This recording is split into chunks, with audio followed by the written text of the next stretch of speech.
నమస్తే, welcome to I news. నేను హిమ.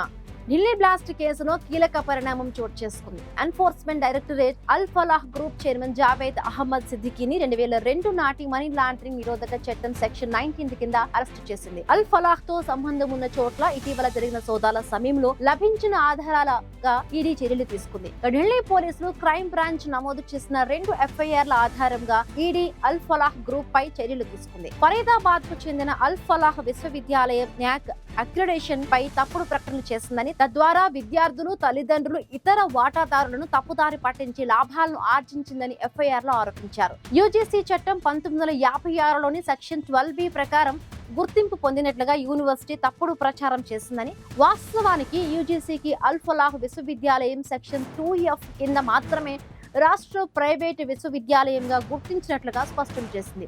ఆ విశ్వవిద్యాలయం ఎప్పుడు సెక్షన్ 12B కోసం దరఖాస్తు చేసుకోలేదని, ఈ నిబంధన కింద ఎలాంటి గ్రాంట్లను పొందేందుకు అర్హత లేదు. ఈ తప్పుడు ప్రకటనలతో విద్యార్థులను, వారి తల్లిదండ్రులను తప్పుదారి పట్టించారని, ఇందులో మనీ లాండరింగ్ జరిగే అవకాశాలు ఉన్నట్లుగా ఈడీ భావిస్తోంది.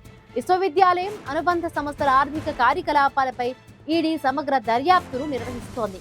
ఏది ఏమైనా ఢిల్లీ బ్లాస్ట్ ఉదంతంలో తవ్విన కొద్దీ అనేక విషయాలు బయటకు వస్తున్నాయి.